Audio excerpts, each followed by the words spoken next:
Hello again, everyone. I am Gary Godsoe, and welcome to Green Flag TV and Velocity Online Racing's coverage of Round 6 of Season 14 of the VOR Signature Series, the IndyCar Championship. And today we come to you from the Texas Motor Speedway for the 9th running of the Texas 375, presented by Lovern, Inc.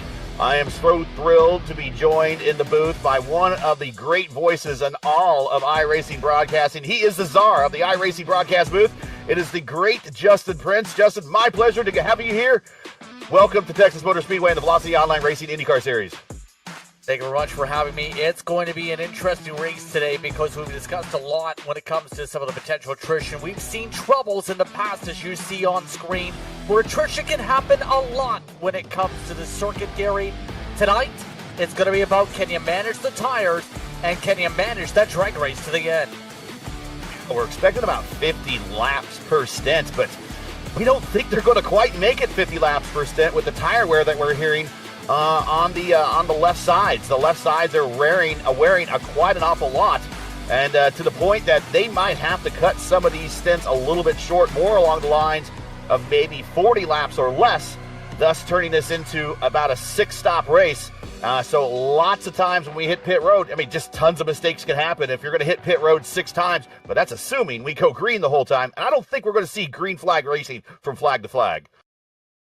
Going to make things all the more difficult and could mean some shakeups, Gary, in that championship with Glenworth looking to hold on to about that half race advantage. Lindy with the lead. Caustic Soul Wedge in second. Luis Nunez third. Seb Kinder in fourth. Julian in fifth. He's a former winner here. Then we got F-Tink, Dufresne, Law, Crocker, and Teixeira, all with pretty good Indy 500s, all now in the top 10. With only 4 races to go, this is the last big super fast intermediate track that we're going to be on for the rest of the year. Then after this, our last road course at Road Atlanta, and then 2 one-mile ovals to close out the season, Milwaukee. And then we're doing the NASCAR-ized version of the Phoenix Raceway to close out the season. On the pole, we do have that team lockout with Leader Energy. That's the Brazilian squad.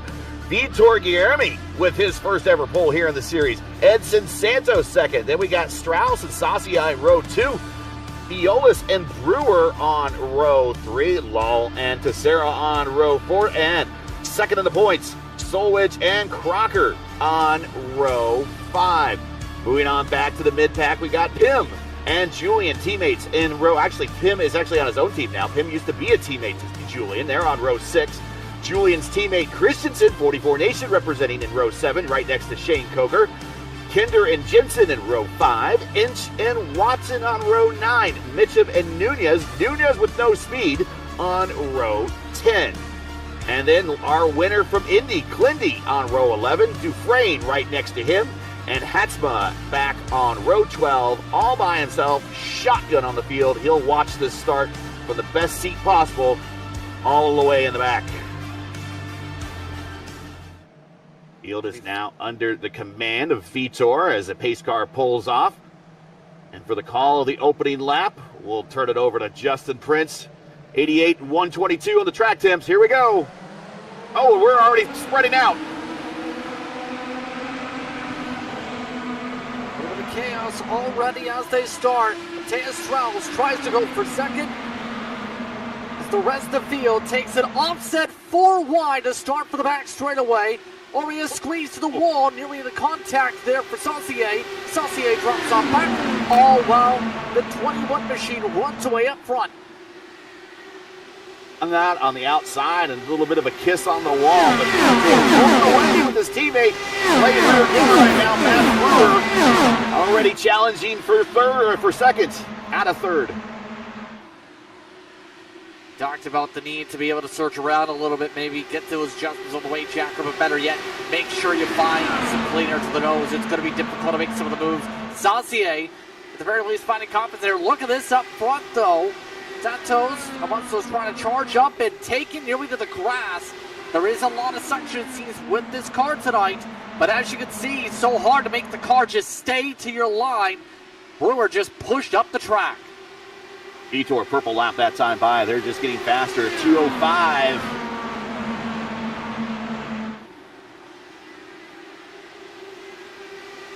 Look at all all this right now. You can see just with some of the drivers here, a bit of chaos already in terms of how they're racing it out on the racetrack, I think, here, Gary. But look at that. One of the drivers just popped way up the racetrack. Some of these drivers just running that outside line of turn one, trying something different here, trying to put the rubber down. 3 wide into 3 and 4. That is Law, Saucier, and Brewer. Brewer now starting to fall back a little bit. They are keeping up, by the way, with the race leader as they go. That's the critical thing. I think Brewer's amongst those that's doing really well, searching for lines, switching things up here, try and dig for the race lead here. The problem is going to be actually making the pass up front, Gary. These stages here at Texas, 5 laps in. Julian Altena up 4 spots. Jensen up 5 spots. Luis Nunez, the defending series champion, looking up 7 spots and looking for another one in 1 and 2 down low. He's going to pull that off and get a good run down the backstretch, and he's going to start attacking Jensen right away. Nunez fast in 7 different series over the years. Looking like he's taking his time to be able to pick off these spots. Fiercely forward, one of the top teams when it comes to the road side of things on iRacing these days. But for Nunez, but getting some give and take at this point, drivers like Jensen saying, I know you're faster, I'm not going to force you in a box. You go ahead, I'm going to see if you can help me close. All while they are starting to lose ground. This entire group is here that's strung together to the lead group. It doesn't take long for those 2 leaders, which is the teammates, probably working together in comms to kind of hook up and say, okay, let's do our thing. And they have put themselves, look at about a second and a half, 1.1 seconds over Brewer, who has worked his way back up to 3rd. Good run so far from Brewer, in particular with the +3, but it's about being able to survive with the tires. If you push too hard with this car, you're going to feel the pressure and the pain as this run progresses here. So it's about making sure you take care of your Firestone tires. You don't cook them while you try and fight for these spots, or even a wall contact for allow there is hit the right rear tire against the same barrier. If you enjoy Green Flag TV's coverage of the Velocity Online Racing IndyCar Series and respect the street, please make sure you support us by subscribing. And while you're at it, don't forget to smash like and click the bell so you don't miss out on future iRacing broadcasts. Today's Texas 375 is brought to you by Lovern's Incorporated.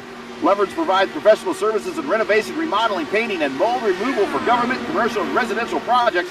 For a quote or to learn more, like them on Facebook or visit our website at lovernsinc.com today. All the information you need hopefully is in the description. Check them out. They are the sponsors and presenting sponsor of today's Texas 375. Back up front, it is still the 2 Brazilians pulling away now by, actually Brewer has cut back in, actually Saucier ahead of Brewer now, and has caught it now down under a second to 8/10 back up to the 2 Brazilians. And so Saucier quite simply was just able to dig on the top of the racetrack, built the run to the inside last time through, for turn 3, took it away. I think Brewer is starting to really struggle, and that Hyperion Racing machine is having to shift a lot more, try and find some rotation, try and find something. Get the car to might have burned up the front tires a little bit, because so much is amongst those that is digging very quickly. He's gained about 3 car lengths a corner right now, with how much Brewer struggling to get that car to turn corner off. Bostic is there, and he is now in contact with Brewer, looking to get another position and try to put more space between himself and his chief points rival, our points leader and Indy 500 winner, Clindy, back in 14th position. Nunez side by side with Law, and he gets the position. So move Nunez now up 11 spots to 9th. Well, was 10th, now to 9th. He is on a charge right now. Right now his pace, 26.1. Not fast enough for the race lead yet, but in the past 5 laps has been amongst those in the top 10 in overall pace of the racetrack. He's just been able to pick up these spots one by one by one, slowly but surely, Just that rapid bit of speed while being more comfortable in some of the areas in dirty air, knowing when to lift has worked out for him. Compare that to the 95. Kostic has struggled to be able to get the car to rotate while behind the blue machine. There he goes. He got him, though. He got him there on the low side. Yeah, good job. Yeah, that's the challenge, right? You have to be able to time it up to where you can go for a lunge into the corner, try and take it from the inside in turn 3. That seems to be the happy place here for these cars today. Because with the flatter 1 and 1 and 2 with the banking difference, there's a lot more chassis roll in theory, and you have to let the car roll a lot more, and that is what we're seeing. A lot of drivers have some off throttle, or not as much on throttle, to be able to have the car turn around the circuit. It looks like Strauss has DC'd, and he is right at the back. Oh, wait a minute. Now he's in the middle of the field. He's back. We got some connection issues with Kostic Solage. So, yeah, look at Brewer here on the outside. And, yeah, now he's tucked back in line. So he's getting a good run. So, very much the outside is like fighting the Borg in Star Trek, right? Resistance is futile. So you're not going to really stay on the outside and try to fight off too much in 3 and 4 because you're going to always lose that battle.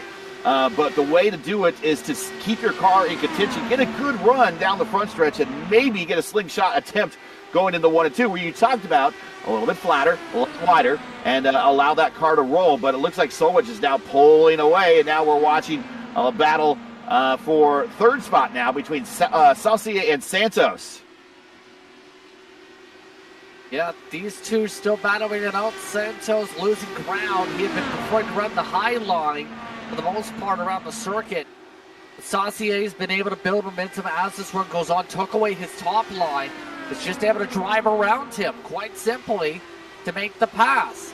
Saucier seems to be really good at adapting to the situation right now. Trying the diamond line compared to Santos, who's losing ground corner exit in 1 and 2 because he's trying to flatline it in 1, then has to push up the track in 2. Just those minute differences are providing some opportunities here, albeit Saucier is going to have to fight hard to close up a 1.2-second gap here.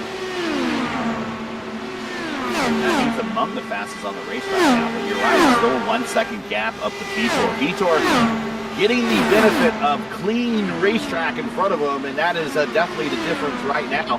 The earliest that he'll see a car is about another 10 seconds in front of him, so he has still quite a ways. And we're about halfway through, which might be our first run, and we have not seen that caution yet. Knock on wood. Commentators jink, I think, but hopefully we don't jinx them. But right now, halfway through the run, 22 of 250. By the way, Strauss, we did mention was having some issues earlier on. Well, his issues just seeing him floored down pit road, Gary. He was down on the apron, floored it at 80 miles an hour at the cone in pit road. We'll go on the racetrack, so after the technical issues, he's jumped out of the car. Looks like their first ride on the track at the very least. By the way, good run so far for the 11. Bad run on the long run for Brewer. He had short run speed, but Brewer has cooked those tires. He's in the wall. He's in the wall. That's a pretty big lick right there, and he's wondering, okay, give me a caution. Or how much sooner before I can come to pit road? And he needs to wait. He really does, because if he stops now, I mean, they have a limited set of tires, and it's still going to be another stop at the end to get home. So he just needs to rough this one out. What? I was about to say, you can see he's just struggling to get this car to turn right now without letting it roll. He's under 200 miles an hour in the corners. Most drivers are running 205, 208 in the apex off at 3 and 4. So he is just on the struggle bus. There's not much you can do except hope for the caution, get off those tires, preserve them a lot better next run. Ooh. He is pushing. He's on the bottom, and he's pushing all the way out to the top. Hey, another name I want to shout out. He's up 9 spots to 9th now. Long-time community member of the IndyCar iRacing community. It's James Watson, the head of Team Watson Racing, Team Watson Racing Setups. He's up 9 spots inside the top 10. And last time I saw him race here, it was in the Formula Indy Series in one of their few oval events, and he got a podium finish. So this is the guy that really likes the spot, and he's got an inside beat in 3 and 4 on Brewer, and he just blows him right off. Just blistered on by him, no issue. I've seen him running these types of cars for a while. Remember back in the day, he ran some of the Lionheart Racing Series events too, back in those days. Usually didn't have the best of luck in those races, but today, he's doing pretty decent. His pace is matching that of the race leader right now in the 26.3s. He just didn't have the track position from the get-go, and if there was some caution flags, might be one of the drivers to keep an eye on here. But for now, just going to be able to work on his own, be able to let the car roll cleaner. I don't think he's really shifting all that much in the right spots yet, though. Battle here for 5th. Nunez now on the inside of Crocker. And Crocker in the Plaid Dallara. He's not gone plaid like they did in Spaceballs, but he is still pretty fast right now. Back to 6th now. Move Nunez up 15 spots to 5th. And he has a beat on Kostik Solwich. He's looking for another one. 2 for 1. Solwich able to hold on to the high side for now, but we know Nunez on this long run has been very consistent. You can tell right now Nunez just trying to build up a run, try and figure out where's it going to come from. Can I get to the inside? In this case, yeah. Good boost to the corner inside. Take away the preferred line, and that forces the 95 well into the group to lose both spots possibly. Crocker, yes, does the Brazilian clear slide right in front of Solwich, and now Crocker picks up a position, move him back into the top 5, but Nunez now 16 spots improved up to P4. Just checking them off one by one. Yeah, just taking the time to move up forward, especially for Nunez as this run has gone on.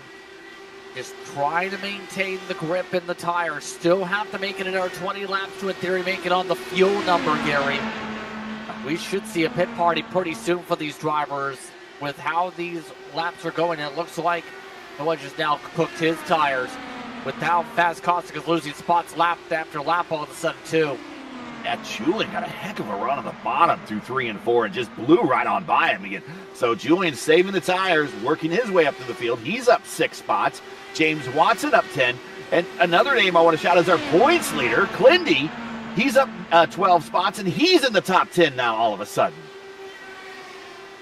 Well, are you not surprised that your points leader's been able to move through the field? Yeah. No, not at all. But he's made it look pretty easy. And he had a lot of experience from the Elite Racing League. They did a doubleheader here, and he won one of the 2 doubleheader races. And he learned a lot there. Now, the conditions were a little bit different, a little bit more pack racy. But normally, he is a pretty good student of the game and notes things that he uses in future races. And not sure what he noted from that Elite Racing League experience. But here he is in VOR up 12 spots. And just now, he's in direct contact with his points rival in 8th. Yeah, interesting to say the very least, and it kind of showcases the push and the agility showcase to be able to go ahead. Pit window was open, by the way. It just came down pit road in the 52 a little bit earlier than expected here. Just after Mike Jensen a few moments ago had issues and backed out of the race. So, when it might be open for some of the drivers thinking about it, albeit this one is finally early. Yeah, this is pretty early. He might have had his fill, just come in, get a new set of tires, and then see if maybe the caution comes out and you could stay out and pick back up that lap. But the leader is still Guilherme. Saucier 2nd, Nunez in 3rd, Santos back to 4th, Crocker in 5th, and then the back half of the top 10, Julian, James Watson, Kostik Solwich, Clindy, and Tessera now up in the top 10. Now, shouldn't be surprised the next driver just peeled in, by the way. Brewer is down pit road 2. At this point, this is a tire roulette. Just with how low, or did you want to spin the wheel and use the tires earlier? Do you want to try and use them up later and try and conserve them? Noah's Kinder Meatballs. It looks like we have popped tires here. The 06 has popped a tire. And my gosh, look at the right side. That is if I had my telestrator, I'd write a frowny face on his right sides right now in his car. Look at the wear on it. When he comes to a stop in his, you're going to see it is down to the tread. It is beyond the tread. It is down to the cord now. Watch this as he comes in. Look at that tire. That is chewed up. And watch when he gets a new tire. Look how clean it is all of a sudden when he gets this new tire put on. Boom. Nice and shiny. Yeah, that is a blown tire. So let's just pop the tire. A lot of people popping tires here. Kostic. This is the concern. Kostic misses his mark. Kostic misses his mark on pit road. Now up on the jacks. That's going to cost him. Yeah, look at these last laps. I'm sorry, I didn't mean to cut you off. Look at these last lap speeds that we're turning. 201 for Guillermi, 202 for Nunez, 192 for Saucier, 199 for Crocker. I mean, these guys, I mean, it's all over the board right now in the top 10. But these guys are really struggling on a track that routinely sees 200 plus miles per hour. Yeah, Saucier, Santos. Go ahead. I was about to say Santos is trying to drive around the racetrack right now from the top three has plummeted because his right front quarter 2 laps ago as well. And Saucier, same thing. Yeah. He's got a big ball. This is why we need extra sets here today. This was the concern. And, well, this was the challenge that they wanted to have today. And, well, are you good at managing tires? Saucier is coming in. He has no choice. He has to come in with the meatball. You have to, if you get the meatball, you know the rules. You must answer in 5 laps. So he's just hemorrhaging time out there. He is on the apron. You got to come down on the apron during green flag pit stops. You got to come down on the apron in turns 3 and 4. So he is now on pit road, 45 mile per hour pit road speed limit, as he is working his way down to his pit stall. Well, he will get a fresh set of Firestones, but he hemorrhaged a ton of time in those laps leading up to his in lap. Yikes is all you can say for a lot of these drivers here with the tire management. A lot of competitors. Santos, I believe, lost a decent amount of time. Look at these new tires around our leader right now. Guillermi just gets blown off the road by Kostic, Solwedge, and Brewer. He's trying to get to his number right now, and he's Brewer. Matt Brewer, turn 4. Matt Brewer, car on the wall.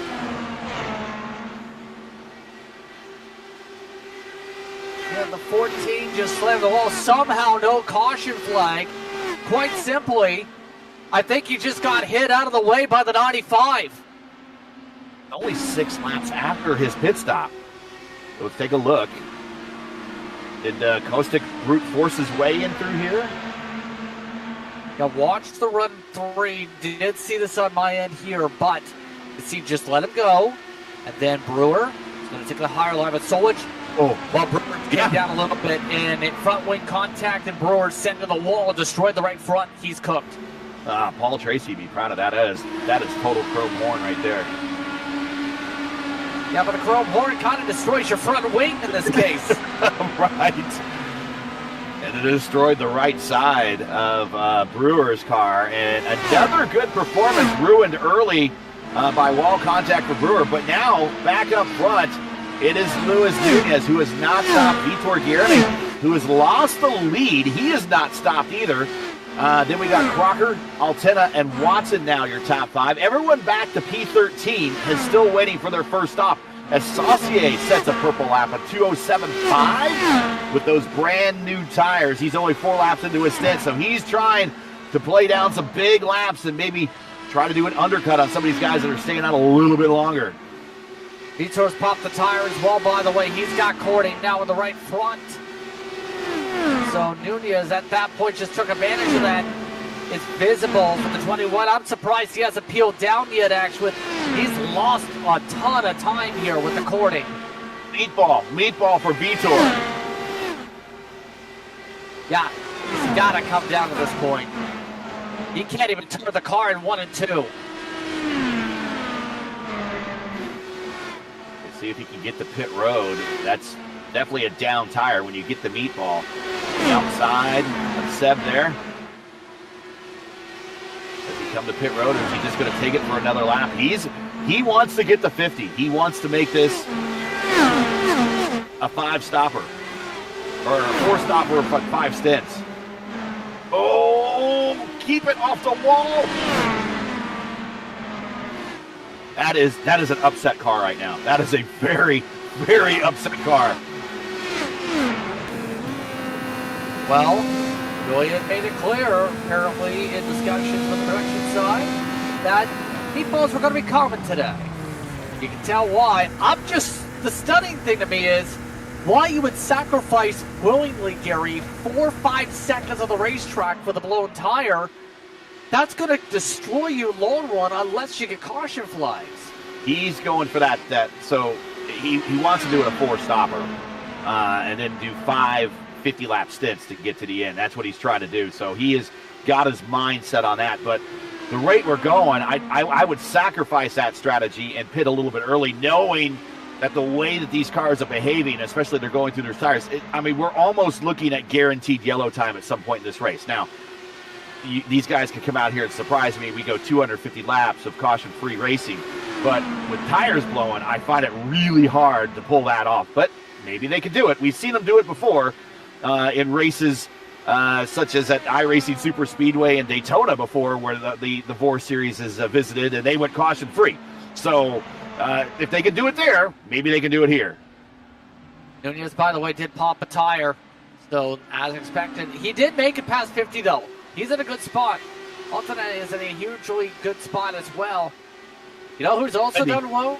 Lindy, yeah, I was about to say. Yeah. He's coming in now, but he just popped a 2.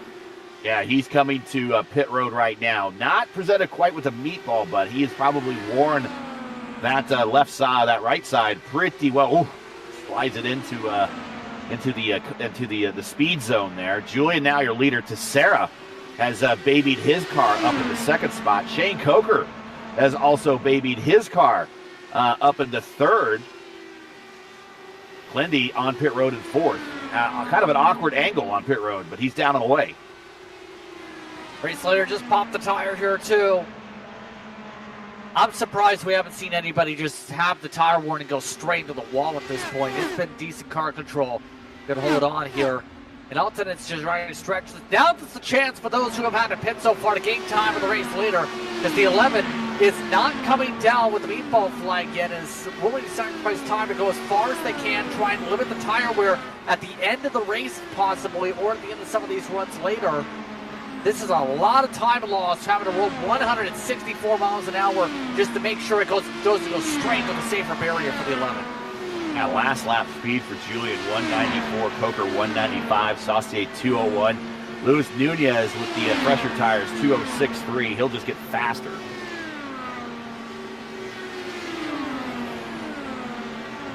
Yeah. I mean, Julian doing just what he can. I wouldn't be surprised if he stuck in this time by. He's got it at this point. Yeah, Shane Coker is the only other driver who's not yet pit. Saucier, Nunez is going to be an interesting battle later on. But the 11, as you would expect, just willing to let everybody go here. And this is where the time bounces back for a few of the drivers here. I don't know where Julian's going to end up here, but he's going to probably still be amongst the top half of the field at least, even with this time lead. 191.2 that last lap for Julian. That is, stock cars are about as fast as that here. So he is struggling to bring this car home. You can clearly see on the camera angle there on his right side that they are courting now. So his tires showing some major wear, and he's trying to milk them. Let me see what he's actually shooting for. 250, and you're going to do. He's going up to 60 here. Still 4.1 stops. So he's maybe trying to get it to 4 even. Underfuel the car in the final stop in the stays great. Yeah. Be the lightest car with the best tires at the end. And he has the black flag. He has the meatball flag. So it is time to visit pit road as Luis Nunez gets his lap back. Yeah, this is still going to be the 32 up in the race lead, by the way. Shane Coker has just been coasting along here. I'm shocked. He's had no issues with the tires at all. He's been babying this car. Not been the fastest today, but he has been the only driver at this point not to pop a tire. This has been impressive. Right, he's dialed it to lead the race, and he is not the fastest car. 194.3 is actually one of the slowest cars out there. He has a lead on everybody. Saucier is in third. He's got a lead on Saucier by 10 seconds right now. He's going to give that up as soon as he comes to pit road. But right now he is waiting to get that elusive caution that has not fallen yet.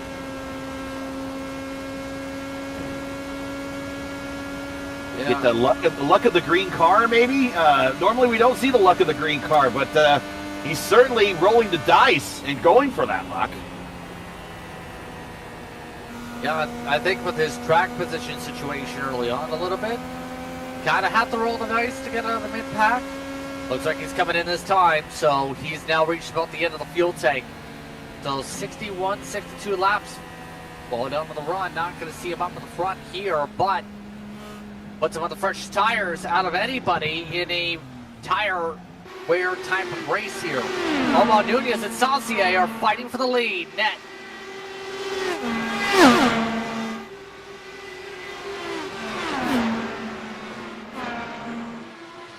And your leader right now, right behind Dan Inch in some lap traffic. But he's in a battle with Saucier. Saucier now 20 laps into his stint, so he's going to have the much worn tires at this point. It's still challenging versus the 10-lap-old tires of Nunez. So we expect Saucier to get to pit road. Interesting. The numbers are off. Okay, so Saucier pitted on lap 42. He's 20 laps in. So he's exactly halfway through his run where he was last time. Nunez pitted on lap 52. He's 11 laps in. So he's only about a fifth of the way through his stint.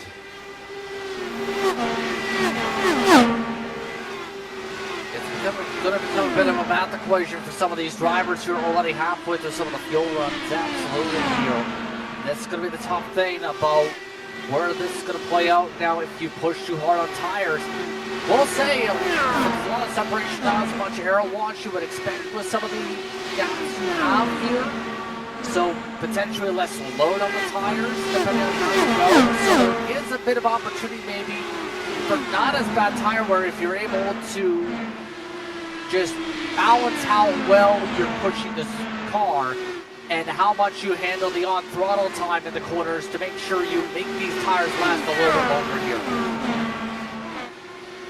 If you're just joining us, this is Green Flag TV's coverage of the Velocity Online Racing IndyCar Series coming to you from Texas Motor Speedway for the 9th running of the Texas 375 presented by Lovern. We have now completed 66 of 250 laps. The first round of pit stops is complete. Make sure to smash the like button, subscribe to the channel so you don't miss out on the next race. Today's Texas 375 is brought to you by Lovern Incorporated.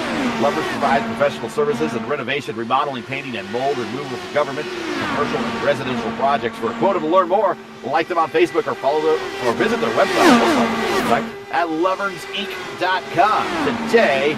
And this race is kind of shaping up, and again, showing my age, going back to the second Texas race on the 98 schedule when the Indy Racing League used to have 2 races a year here. There were a lot of tire problems, especially with the Goodyear tires back then. They were still in the middle of the tire war between Goodyear and Firestone. A lot of the Goodyear runners were having problems with just tires expiring, just blowing up on it. The Firestone drivers did not necessarily have that issue, and that's how John Paul Jr. was able to hold on and get his second ever IndyCar win here at Texas and Fort Worth here. But that's kind of what we're looking at. It's kind of a repeat of that 98 race where a lot of cars just had to really tune it down and turn it into not a race of speed, but a drive to survive. So far, survival of the finish again here in Texas as a result of tires, but that's a bit of a challenge when it comes to this racetrack here. It's going to be about trying to survive long term, be able to get yourself in the right pocket for traffic. That's why we see drivers like Nunez long run be the king of speed here. Nunez was quick in traffic, has put away the 3 seconds. The Hornet's Nest, though, going to have to figure out a way to clear. Drivers like Lau, laps down here and several others that are going to have to try and hold on for dear life after losing so much ground with their tire wear situations earlier on. Watching right now, Jeremy and Santos, teammates in 4th and 5th, and they're just lowered and freaking lap traffic right now. We have Law right in front of him. Law, they're going to split him here going into the double doglegs on the front stretch. Santos and Jeremy down on the Jeremy up high, Santos down low. Here comes Crocker. We're going to go 4 wide, almost 4 wide down the backstretch, 3 wide to the 3 and 4. And Law's like, nope, I don't want that. I'm going to get out of your way. Let you guys on by. Law currently 1 lap down. And remember, the lap cars, if they want to, can fight. Law's got 3 laps down. And at that point, had to yield the positions automatically. And right now, allowing that point saying, I'd rather survive than force it through. How about Crocker with the run, though, for 4 from the high side. Jeremy just pushed up the racetrack, had to get out of the gas, got way tight, way too quickly, and now is having a hard time getting back in a rhythm with a clip of the apron, 3 and 4.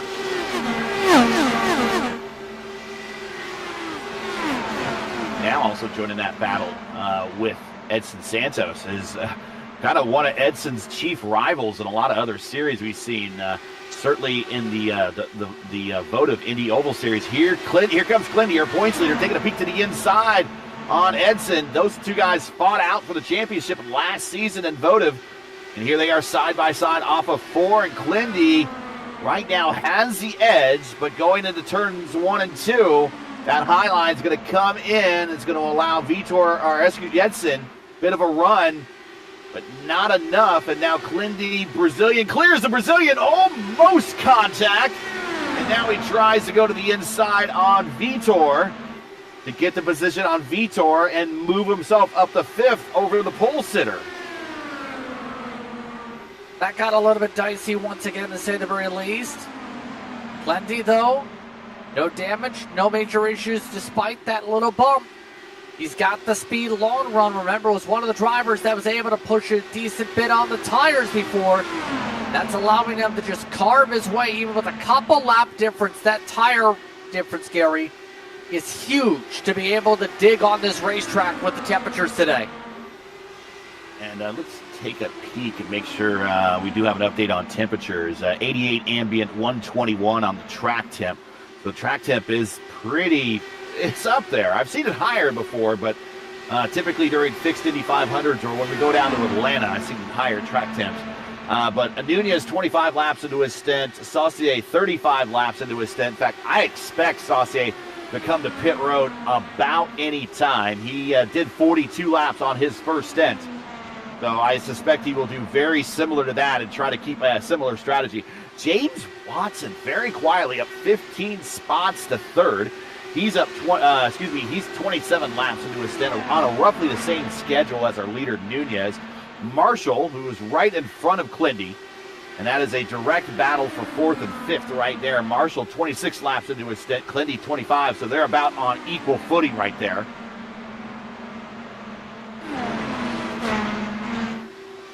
Yeah, this is going to make things a little difficult when you get to the equalization points. Crocker just getting blitzed on by with the raw speed, Clenworth. So I think at this point, quite simply, are you in tune with the racetrack? Are you comfortable with your race car? Are you able to make sure your car is able to rotate? We're seeing right now drivers of Clenworth just so much better coming off the corner right now compared to some of the others that are having to let it roll so much with how stiff they feel on the track. Crocker Jr., amongst those that just, if you don't have good momentum in 1 and 2 here, you can't really carry that speed in 3 and 4. It just kills your run. Just take a peek a little bit further back. We're watching the battle right now. Edson Santos gives the turn 4 exit wall, a little bit of a kiss. And Julian gets the momentum and goes down low in the turns 1 and 2 on the bottom and moves Julian up to 6th. Santos, now we saw him just battling with his teammate, and then all of a sudden, Clindy passes him, Crocker passes him, Altenda passes. Edson Santos now back down to 7th. Vitor, our pole sitter, loses another position. Here comes Kostik Solwedge, and he's going to get the pass on him in the double doglegs on the front stretch. This is all you can say once again with that. Vitor just struggling to rotate right now. Lau's already came out down 43 laps through his stint, so pit window is opened up already for some mightily early. For a couple of the drivers on the tire wear side, I think Vitor might be one of the drivers that is overly pushed again this run. And you can just see just with that car, it does not want to turn. When you have it pushed like that, that's a sign that you're about to pour it up the right front. With all the downforce these cars have, even when it's dialed back, and all the banking that this track has to help keep these cars in the curve, when it pushes up the hill that bad, your tires are pretty much about ready to give up. And he's 32. He went 50 the first time. The dude still has, if he's going to hold that schedule, he has another 20 laps still to go. That must seem like an eternity at this point. Yeah, it's so frustrating when you just want to be able to hit the throttle and go, but no. If you do it, you're going to pay the price, pay the Pied Piper in about 10 laps. And it's just absolutely destroying Vitor's track position over the course of this run. One of the fastest cars early on. Now, he's one of the slowest, 27 flats. And he is sparking up a storm. He's going so high, he's starting to bottom out a little bit with how much he's trying to go up the racetrack here to try and get the car to rotate. It's not working. 194.6. Slowest car in the top 20 by far. And his teammate, Santos, struggling just as well. He just turned a lap of 193.9. So those two Leader Energy cars decided that they would blitz the early portion of their stints. They're going to suffer in the late portions. And Vitor going to go down another spot here very shortly, or at least track position. Here comes Dan Inch. Just spot after spot being blended, nothing much you can really do except caution. Can I get a caution? No, that's not going to happen. I'm pretty certain the way things are going, it's trending green, which is definitely not what anybody... Whoa, I just jinxed it. My goodness. Oh, wow. And we got tumbling down the backstretch, and there it is. Caution as Vitor Garamy, we got a Vitor on the in now getting to tow. Our pole sitter making a spin down the backstretch, and I think collecting Dan Inch. Let's check this out from the airship view. And I think the tires just finally gave up on him here. Yeah, commentator's curse there. Yeah, just hit the wall, push tight, and nowhere to go for Inch. Upside down. Oh my, there's nothing you can really do except, well, go along for the ride if you're the 52 there. Watch from Inch's point of view. This is the closing rate of these cars. You're like, well, he had time to brake. Not really. Inch is looking down the track. He's going to see Vitor get into the wall, but the closing rate and everything with these cars at near 200 miles per hour, he's there before he knows it. And after a pretty good Indy 500, I think finishing in the top 10. Not going to get a top 10 finish in the follow-up race here at Texas. And we are under caution at lap 88 for the first time. And that's going to be a big sigh of relief for this field as everybody on the lead lap, which is only the top 10 cars, is going to come to pit road. I think Fiolis, he's going to stay out and hope for the wave around. But everyone else coming to pit road in the top 10. Yeah, much of the field got pinned a lap down there, by the way. Lapped all the way up to 10th with how long that run went. It's going to equalize all the tires at the very least. Give some drivers a shot to try and see if they can balance things out here. See how well they handle this now in this situation, as your lucky dog is Violas. And that will put us to 11 lap cars back on the lead lap. Lau will try and take a wave around since he already pitted about 5 laps ago. Big jump. We're going to reset here the order. Although Christensen is now down in the order, but he comes off pit road second. But Nunez is your leader off of pit road. Saucier second coming off of pit road. James Watson up 15 spots now in the third position. He is right behind Saucier there. Then Clindy. There's a lap car in between Clindy and Watson, and that is Coker. Normally, Clindy and Coker work together in some league races, and that might just be during the restart. Coker kind of gets out of the way. Mason Mitchum on the low side, getting to the back end of Clindy here. But Crocker in the plaid car is now 5th. Julian in 6th. Becerra in 7th. Santos badly needed this caution. He's in 8th. Kinder in 9th. And Kostic Solwich in 10th. Those are all in the lead lap. Violas actually is getting the wave around right now, and he will join the tail end of the field after also getting to pit road, so it's been very fortunate for him. So the top 11 now on the lead lap, and just shy, a little bit shy of the halfway point. So it is the story of the day is tires. One word, tires. It's been a major talking point all day just with the tire wear being so drastic. The right front in particular keeps on getting to the point of popping around 37 to 40 laps into the run. It got a little bit better with the rubber planted down on the racetrack during that green flag stint. We didn't get to pit stops though. So we'll have to see what happens now that we get a reset here. You'll group together as drivers will try and figure out a way around Nunez. He will have a lap car as a buffer though. John Christensen is the buffer for the restart. Saucier is going to have to charge immediately to try and find a way around, try and keep up with the leader. Against the wall. This is typical of IndyCar restarts. Closes off the right side of the car from being passed before the start-finish line. But remember, if we fan out and we pass, once we go green, that means the track is green, at least in VOR rules. So all black flags will be cleared. So you might see some cars passing before on the left side before the start-finish line, and that is legal here in Velocity Online Racing. Nunez, Saucier, Watson, Clindy, Crocker, your top 5, and here we go, fanning out, and already Clindy to the inside, on the outside of Coker. Coker lets him go.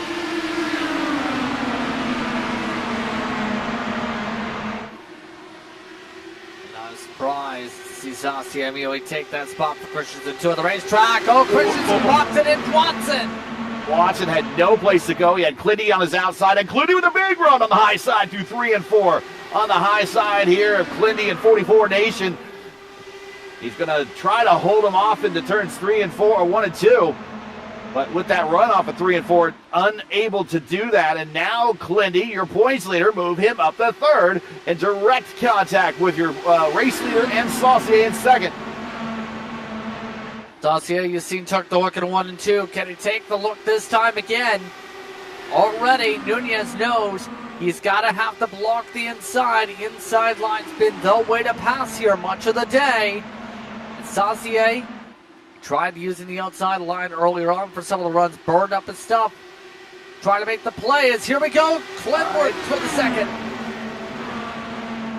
He's going to get that pass because the inside line is the preferred line through 3 and 4, and he pulls it off, scoots up in front of Saucier. Move Clindy, your points leader now up 19. In fact, your leader and P2 each improved 19 positions to get to this point in the race. Wow, that's impressive. But here comes Clindy for the lead. Huge run for the outside. Don't think he's going to be able to pull this pass off, but he is going to sure stick there and have a lot of momentum down through the quad oval area on the front stretch. Luckily for them, Necco didn't take over. Yeah, gonna have to be careful here. Glenworth gonna have to figure out a way to get this done from the high side. We know how challenging this will be on the tires long term. Glenworth looking to reset it, looks like. Just cannot seem to get the run he's looking for with how difficult it is to get the car to plan up high in 1 and 2. He is just trying to search for the clean air right now. Keep the clean air of the front nose. Try diamond it down. Use the banking as a ramp. Look at Nunez defending like it's the last lap of the race all the way to the bottom. We're not even to the halfway point yet. That's how much he wants to keep this lead. He just holding his line at the moment, running his race. That battle a little bit further on back. Watson, I'll 10 on the clock. They're in diamond formation. Watch this in-car for Yeah, watch this in-car for Clint. Oh, he moves him down the glory line. Oh, I'm sure Clinty's not going to be happy about that. Yeah, was about to say that was a good cut to the inside for the run. Nunez blocking it off. I don't think that would have stayed really well if he was able to make it stick on the apron there. That would have gotten ugly. Look at this, though. Glenworth does get a bit of a squeeze to the outside, keeps it side by side. Nunez is going to stick it there because he's going to be able to pull even through 3 and 4. Watch this right there. Now he's back even. Lindy, nose of the line. Yeah, second time he's led a lap here tonight, but the thing is, Nunez still has that preferred line, has the chance to short distance around here. Closest battle we've seen for the race lead all night long, and what has been dominated by clean air. Glendy's not leaving Nunez a lot of space to breathe, though. Any mistake, and it can take them both. And side by side, 1 and 2. Reprofiled portion of the racetrack, slightly lower banking, a little bit wider. Now into 3 and 4. Still that's original 24 degrees of banking when the place was originally built. Side by side off the corner. Lindy's car on the high side coming off the corner is going to be a little bit lighter, so you need to make sure you hold your line. Don't over allocate on the weight jacker. Again, side by side through 1 and 2. And Clinty's going to go swap him to the bottom, and he caught Nunez napping a little bit coming off the corner. Clinty with a big run, and he clears him in 3 and 4. Yeah, quite literally just was able to get the run he was looking for on the diamond. Nunez wasn't able to respond quick enough from the block. And at this point, Clinty from the back to the front, one of the drivers that had too many penalty points accumulated for qualifying. And now his pink machine looks to let it rip in clean air for the first time tonight.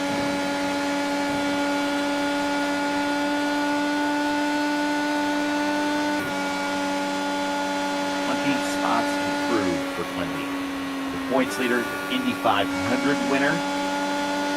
There's been a couple instances of IndyCar drivers winning the Indy 500 and then coming to Texas and winning. The chief one that I remember is 97, Ari Leindyke winning the 500, and then, well, he didn't get the trophy and didn't go to victory lane in 97 here in Texas, but later he was ruled the winner in Texas, although after getting his head smacked by A.J. Foyt in victory lane. Then the charge again, an impressive drive today for 7. But now here comes the test. Can he make sure that this car doesn't fall off? About 20 laps is going to be the huge test now. But stretching it out, the top 3 have already broken away by more than a second here. Saucier is still hanging out, trying to run above the 2nd and 3rd seams here. Yeah, he's going where the clean air is, right? At least through 1 and 2. 3 and 4, he really has no choice. You got to go to the bottom, although he's going to stay a lane off the bottom. Try to go for that clean air. And a bit of a run coming off the corner. Going to get to the attenuator of Nunez. Might try a shot in the outside into 1 and 2. There he goes, staying high. Going to bring his car almost to the rears. And now he's even off the corner. And Glendy actually goes to the bottom and lends a little draft to Nunez to pull him forward. It's like the enemy of my enemy is my friend right now. Well, that's kind of the case when it comes to stuff of racing. You just have to let the draft pull you a little bit on the straightaways. Not so much at the corners, and Saucier looks like he's a little bit quicker with the run this time. Got the boost, and now can he complete the job for the high side, make it work up there? It's been rare. Nunez, near close. Yeah, coming off a 4, it feels like you're going into a funnel, and it just narrows up big time. And then you go through the double dog legs on the quad oval area, and it just narrows up there where the whole front stretch from turn 4 all the way to 1, it feels like you're on top of one another and there's no room.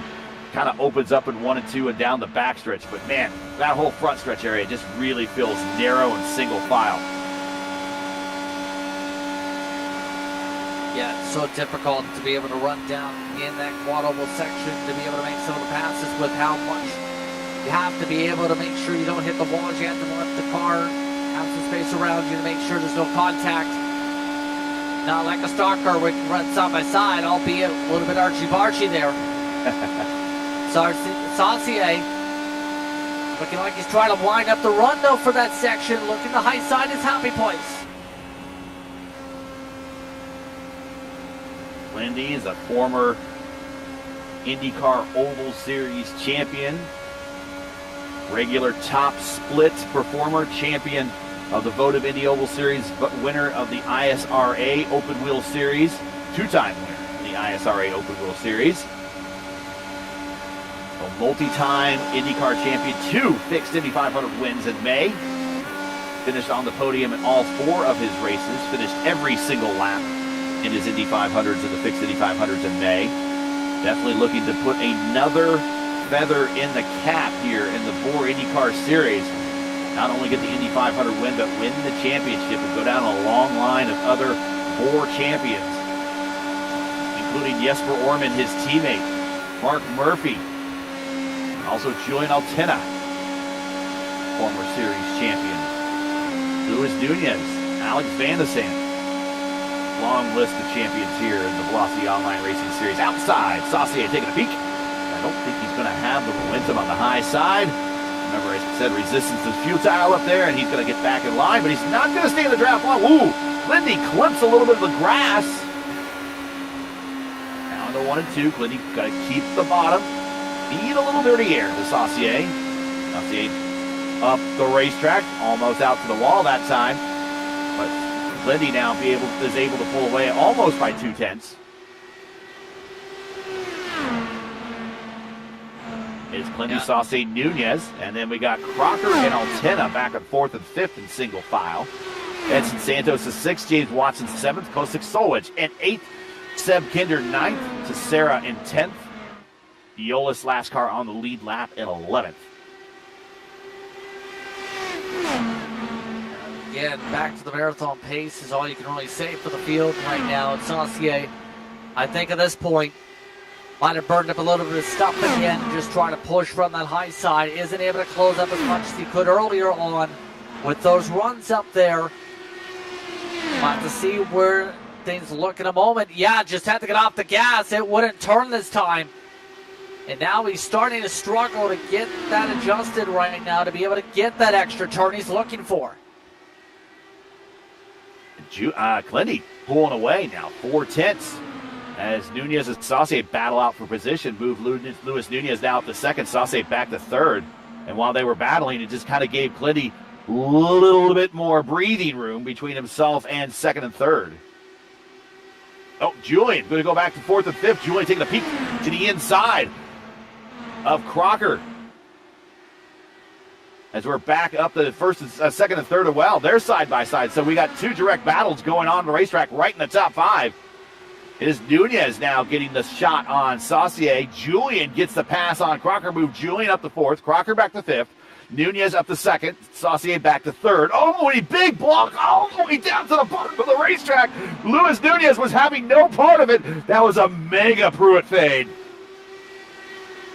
I believe we're looking at the battles towards the back of the field as that's all going on, too.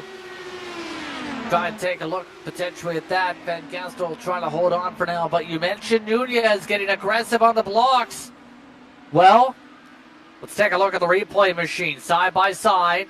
Going to the front straight away. And things got aggressive after the clear. We know Nunez wants to hug the inside. Watch it. No, it's not necessarily a block. You're allowed one move. He made his one move, but it was continuous all to the inside of the racetrack. And there we go. That is what we call a Pruitt fade. Textbook Pruitt fade. Mega Pruitt fade, but a textbook Pruitt fade. I mean, if there wasn't some give and take there, it would have ended badly. Or ended with a car on the apron again, to say the least. But again, in that situation, you force the issue, or do you just take your lumps and go on? You're still top 3 on the racetrack right now. Yeah. Saucier tried the same angle. Realized, I'm not going to go down there and survive.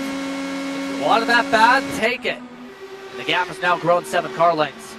Yeah, I got to say that probably maybe Saucier was thinking discretion, better part of valor. We aren't even to the halfway point. We're 5 laps short of that. Still have a lot of time.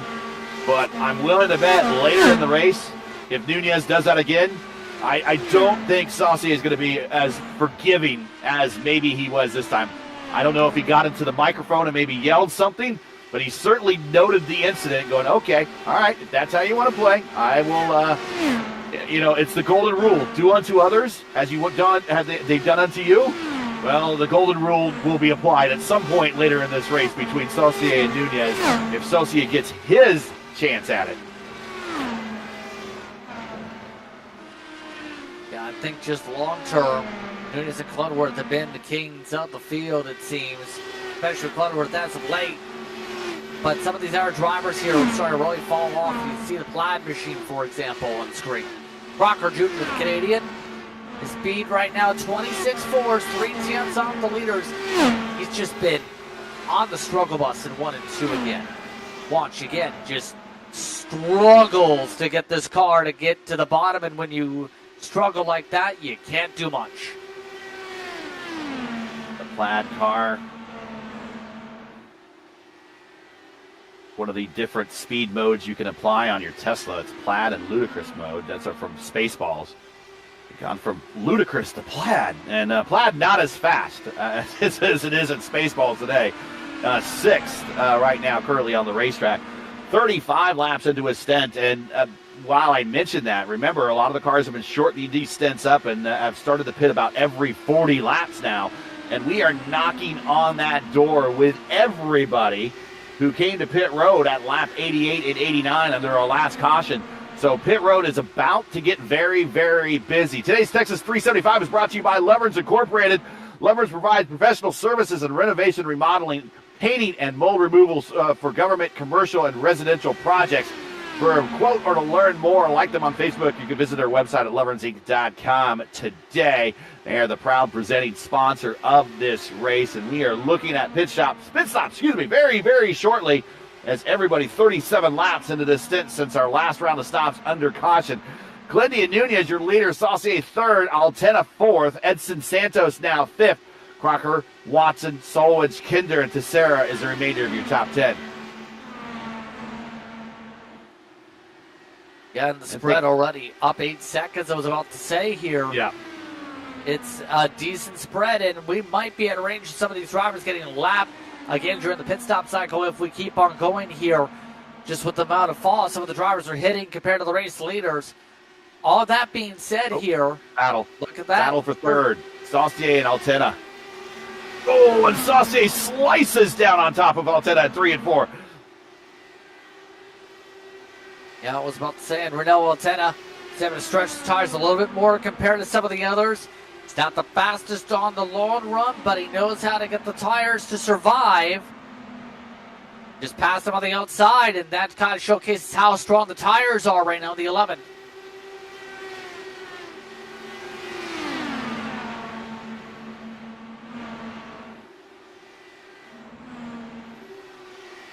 We visited, sorry to cut you off. We visited Texas, the very first season of Velocity Online Racing back in 2020. Julian won that race, and we visited again in Season 4, Season 5, Season 7, Season 9, Season 11, 12, and 13 has showed up. So it's a regular track now on the schedule. Jesper Orman has 3 wins. Alex Vandesen has 2 wins here. Mark Murphy has a win, and Julian has 2 wins, 1 at Legacy and 1 here at the New Scan.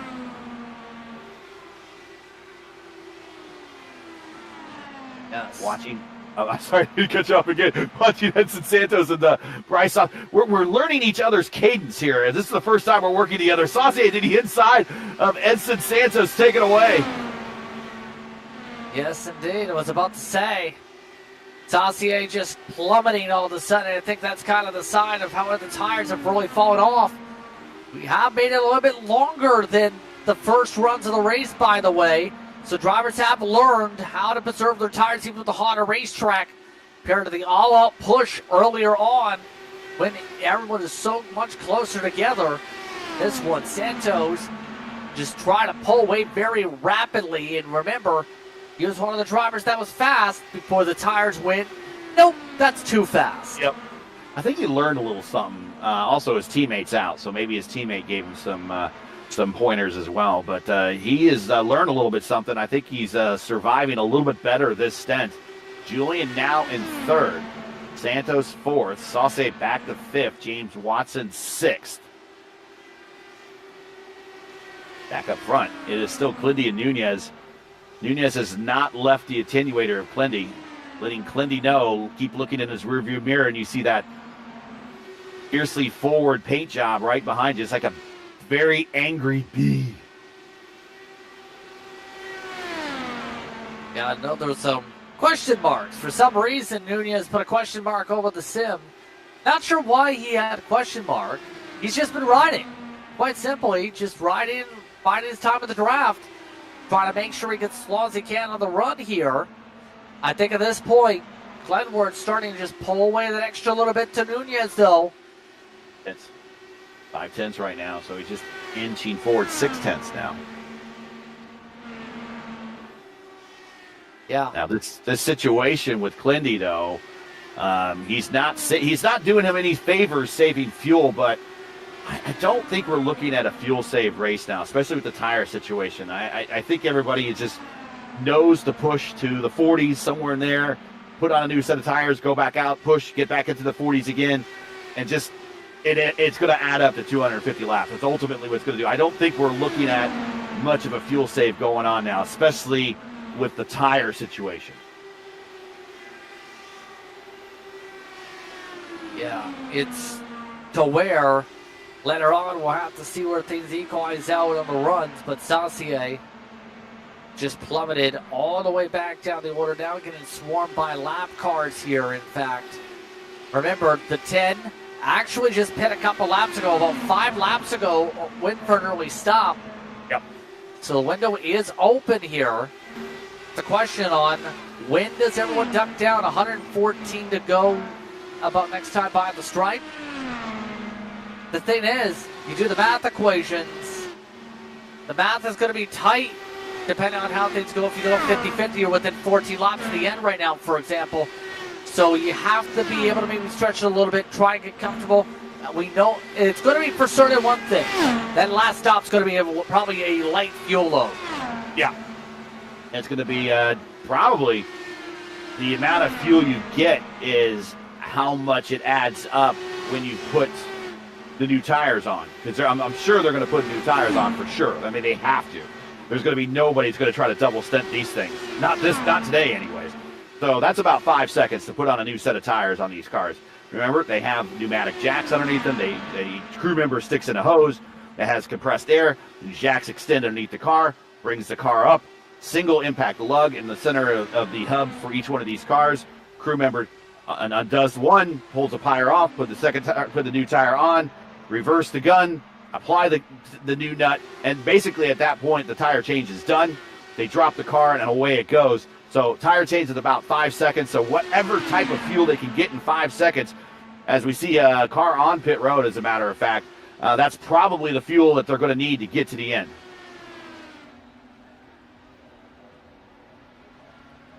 But I see some meatballs out there. Fiolis and Mitchum. So they have reached the fall-off point for their tires. For the tires, like, no, I'm done.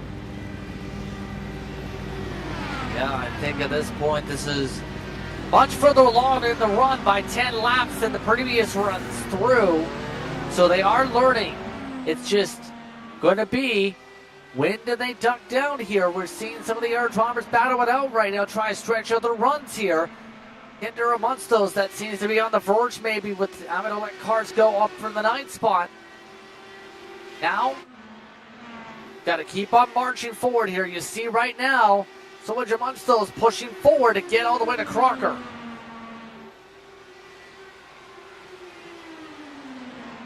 Three cars right in a row there. That's for position at Saucier, Crocker, and Solwich is 6th, 7th, and 8th. And they are struggling. Let's take a look at last lap speeds for these guys. Crocker, Saucier 195, Solwich 198, Crocker 196. So everybody. Now the leaders, they're still in 200s. Clindy doing a 2:02.2 and a 200.2, and Nunez also a 200.2, just a little bit faster. The leaders still with clean air. They're still at the 200 mile per hour mark, but the rest of the field well under 200, with the exception of Christensen and Fiolis. I believe they got newer tires at the moment, but Clindy 8 laps away from the 100 to go mark, and that would make things pretty easy for him just to get the 50 to go, stop there and be done. But we'll have well-worn tires in that final stint at the end in case there's a very late caution. Watch this run here by Lal, just blowing Crocker off the road there. Just, whoa, there goes no work whatsoever. And Solwich on the apron coming to pit road. That's not with a blown tire, so that's scheduled service. James Watson just indicated on the radio they're coming down too. So I think it's now going to be fuel stops here, and this might be right on the very edge here for the fuel numbers from this point forward. If they're able to make it 55, 56 laps, that takes out the late fuel splash and go. Yeah, right now, if this could be, whoa, Watson slides it in there. This could be Watson's final stop. In fact, I think it is. Also on pit road, the Saucier final stop. Crocker on pit road, final stop. Lindy, pit road, leader in. Earlier than Nunez. Slow it on down with no issues this time through. Nunez, they're going to try and hope that the slightly friction tires are going to work out. Nunez just popped the tire though, and Nunez has to come down. He did not want to do that. That's really going to hurt his in laps and everything. Got to turn the lead over to Julian, Julian is down on the apron too. Edson Santos with the meatball flag to Sarah on the apron. He's coming to pit road. So Clindy now coming off of pit road. Everyone else still coming on the pit road for their stops. Clindy might actually make some hay on this one. Going to be pretty interesting here where things cycle out to the going again deeper on the run. Santos going deep this time through. As you would expect, the 32 going far once again. So this field will have some separations already. As a matter of fact, see where Glenworth and Nunez have the things cycle together here. Glenworth just zipped on by Nunez by a significant margin. That is a big margin. I told you that. I thought he was going to make some hay, and he is all of his Saucier goes at 2:07.6 for a fast lap. But Clindy now is going to have himself about a 3.5 second plus lead over Luis Nunez, a defending series champion. 4 seconds now. Yeah, this is a huge advantage just with one lap difference on the tires. I think that's really showcasing how bad the tire situation got for Nunez with the right front popping at the wrong time. And Glenworth now is going to have to make sure he maintains things. Keep the buffer over the rest of the field. Don't let anyone else close on up. Just think of the fuel marks here. Let the lap cars let him sip the fuel a little bit. The interesting thing here is Clindy and Nunez basically off pit road at the same time. So they're both with fresh tires. So they're both pushing, and Nunez has made up a little bit of time. It's now 3.7 seconds, but it might as well be in 3 laps at this point. It's an eternity. As Nunez purple lap, there he goes, 2:08.1 for Nunez. Altinina with purple lap, 2:08.4. But the Clindy, I told you he'd be making hay, and they're on equal tires. And while Clindy might just be a tick slower, it's not enough as the car in front of him blinks out. You don't want to see that. That's Dufresne, I think. But Clindy is sitting pretty good right now. He does not want to see any late cautions to allow those leaders to get close to him. Exactly. And any cautions at this point will make it very awkward on the strategy. It's already within a lap or two to making it on the gas in the first place. Now it's the challenge on being able to make sure you replicate those numbers with the pace laps, mind you, that factor on in, and go from there, from this point forward. Make sure you get to at least 55 or less to go, and you're golden. As Watson up to fourth.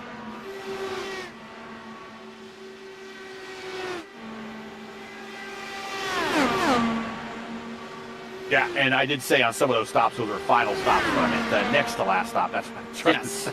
Yeah, with that, there is no one that's able to pull a 97 lap stint. I was going to say I figured that. Lindy, your leader. Nunez second. Nunez is eating into it a little bit. Now it's 3 seconds even. And Altena third. Watson and Sauce battling for position. Watching that battle. At this point, this group just draft locked is what you can really say. Saucier has good short run speed. Santos trying to find a way to stretch it out a little bit longer this run. Not a bad race at all for Watson. You gave him a shout out earlier on, long time in the community. Done decent so far tonight. At the very least, I think the 93's got top 5 speed in this field tonight. Yeah, certainly does. And that would be an excellent performance for him. And if there's a late caution, I mean, he might have a legit shot at the dub. But not right now. Not with the way that we're spread out. And Cuddy does not want to see that late caution. But looking pretty good for the owner of Team Watson Racing. Met his dad a couple of times at a couple of events. His dad has never met a stranger he doesn't like. That guy will strike up a conversation with anybody. But one of the friendliest guys out there. But back up front watching this battle here between Santos and Saucier. Saucier right there on the attenuator going into 3 and 4. He's going to go high and get some clean air. Try to get a run on Santos.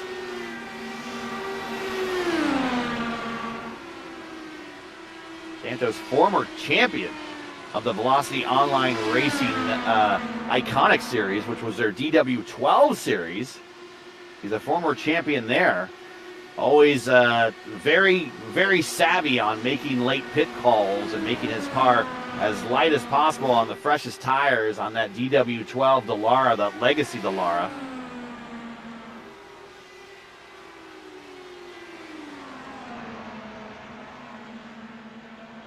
Yeah.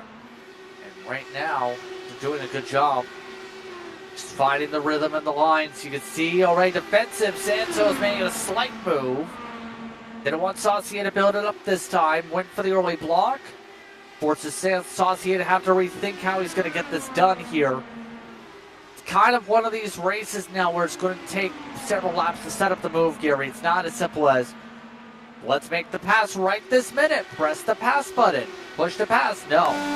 You kind of have to size things up. And you have lap cars too fighting. You have Mitchell here who doesn't want to move.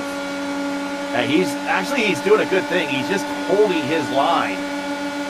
He's in that rocket pop livery that I like to call it. If you remember the old rocket pops that you get from the ice cream truck, that's kind of what reminds me when I see that car. He just stayed on the bottom. He held his line. And so the key thing there is be predictable when you're lap traffic. Don't want to be shooting to the top and shooting to the bottom.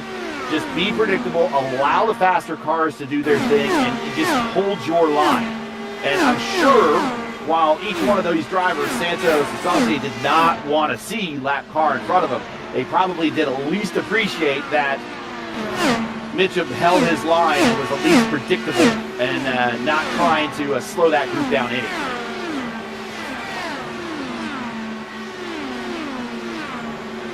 It's going to be an interesting time. This group for the size up on these passes here. Nunez, by the way, has not been able to chip away the gap for those Curies for the race lead. It stayed within 2.2 seconds. Things have equalized out in that battle. Saucier now losing touch for his battle with Santos. I think at this point, it's going to be where you're going to have to work on your strategy if you want to be able to pick up any spots here. Just the nature of this racetrack as we go.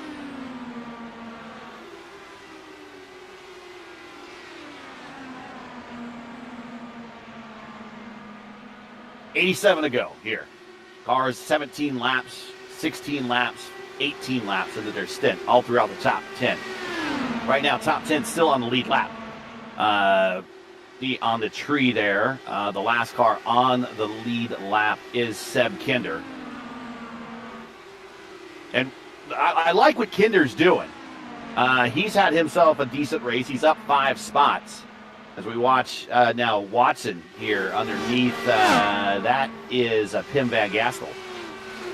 If we go back to Seb, and Seb's just in the top 10, and all he's just keeping the car between the lines, keeping it on the lead lap. He is now, he's not that far from falling off the lead lap. He has Clindy about 4 seconds behind him. So he would very much like to see a caution or something here so he can help close the gap. But at least at this point, he's keeping it on the lead lap, keeping it out of trouble. So at least his car is in a position to maybe improve later in the race. Yeah, decent position here.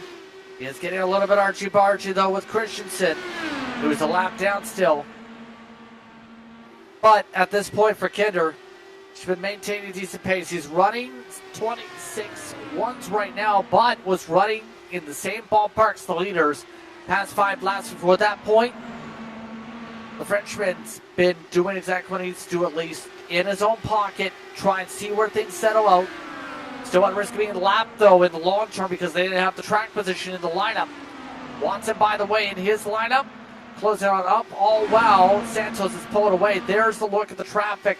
You see Watson getting a little argy-bargy with it. And the wall slices down in front of him. Takes the air completely off the nose of Watson's car, but Watson seems to have some really good pace today. He's going to stay low down through 1 and 2. Clears Law. Next in front of him, that is Fiolis. Fiolis had a bit of a rough race. And then right in front of Fiolis is the battle for position with Saucier. That's what Watson's after. And Watson, low side. Fiolis just stays high. Lets Watson go. Now Watson in direct contact now with Saucier. This is a battle for 5th.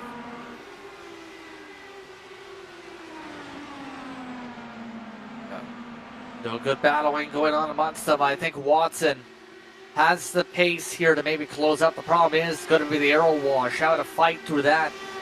They want to be able to truly chip away at this gap. That's the challenge right now of being in this traffic, is actually closing it up now they're in the draft law.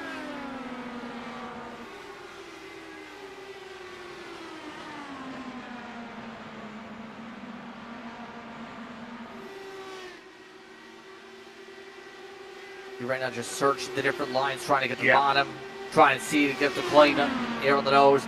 Well, Saucier prefers to arc it down a little bit, try and get a little bit of speed built up for the corner exits. Takes away that speed on the bottom a little bit. Watson big forced send it. to the inside. Yeah, he just sends it right in there in the 1. And he's going to clear him on the other side of the corner out of 1 and 2. And now he's in position to actually pull away into 3 and 4. But no, Saucier comes to the back on the inside, side by side off the corner. Going to narrow up here. Careful, fellas. Here we come through 1 dogleg. Start-finish line. Another dogleg on the front stretch in the 1 and 2. And Watson, I thought, was going to slice down on him. Not quite clear. Still side by side. Not giving each other a lot of room coming off the corner. Side by side down the back stretch. Here we go. Saucier, good defense. Able to clear on by. Nicely done over James Watson. Oh, wow. John Christian just in the pit road after his long run, about halfway to the fuel stints for everybody else here. Watson forced it again. Oh, wow. Things spread out in front.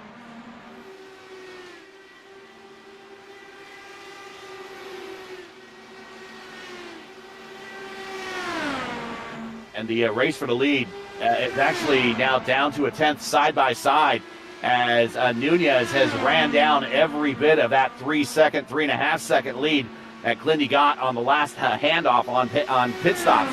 And now we're into 1 and 2, and Luis Nunez, our defending series champion, gets the position back. We got a change for the lead at the front. Nunez over our points leader in the 1 and 2, coming down the front stretch. It is Nunez had to work to close it up. It was 2 seconds the last time we checked in on the leaders.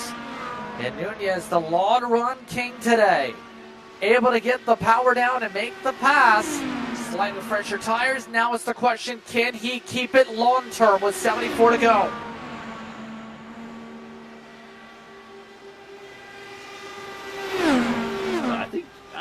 I always got to wonder, Lindy has been doing these cars now for quite a while, and he keeps it's iron sharpens iron. The more that he puts into these cars, the more he's learning. It's possible that he's like, well, I'm just going to let him run me down, but I'm just going to tuck in behind, maybe save on some fuel to make that last stop even shorter or something. I don't think necessarily, that's one of the things, the difference between kind of, when we watch IndyCar kind of versus the stock car guys. Stock car guys don't save a lot of fuel, at least as much as IndyCar. When IndyCar guys, they jump behind the wheel, the first thing they think of is saving fuel. That's just the first thing that comes to mind. It's just practice, how to have it. And it's possible that, he's like, well, I'm running up front, and just because a guy gets past doesn't mean necessarily there's a trouble or anything. He just, look at him, he's right behind Luis Nunez here, just in the draft. I think he might be trying to save some fuel, and he thought the best place for him is being in second, saving fuel instead of burning all excess fuel up front.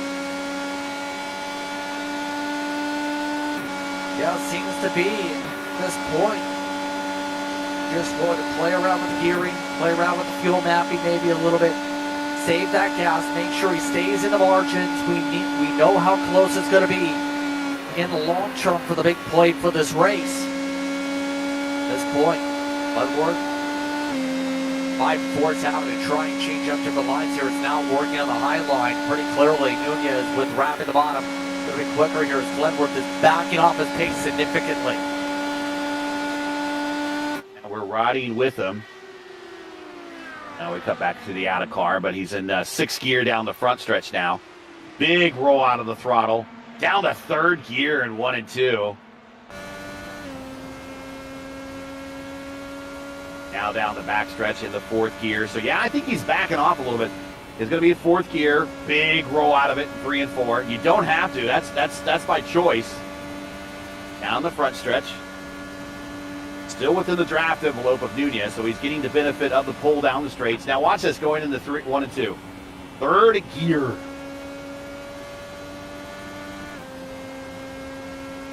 That's a little bit low on the gearing. Potentially, correct me if I'm wrong here. He is really backing this down here. He's got to be concerned about fuel numbers if he's pushing this low. We're about 20 laps from when we think the final window will open up to bring us home.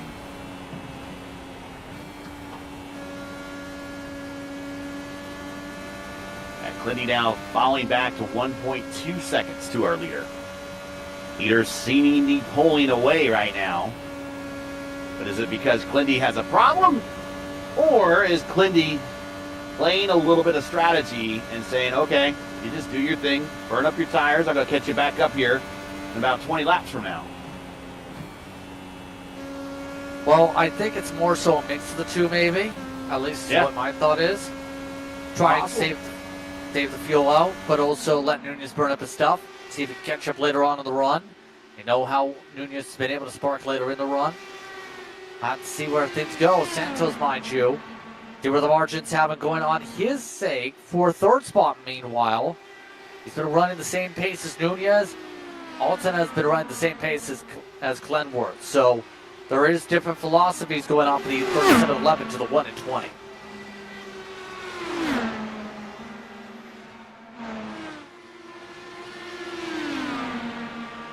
Solwedge and Saucier, this is a battle for 6th and 7th. And Solwedge has been going forward while Saucier is struggling right now. And yeah, there you see on the high side, even with the low side, which has the better line through 3 and 4, Saucier just kind of lets Caustic go.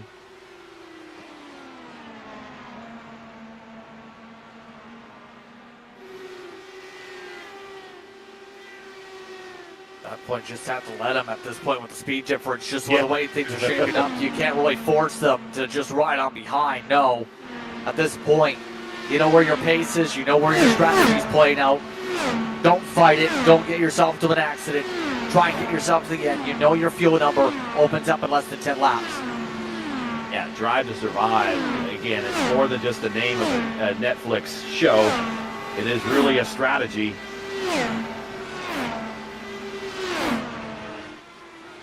Back up front, Nunez will soon be reaching some lap traffic, and Seb Kinder. Seb Kinder, last car on the lead lap. We talked about Seb. He's in 10th spot. He'll be reaching him shortly. But will he reach him before he needs to get to his pit window? Or will he reach him after? We'll see.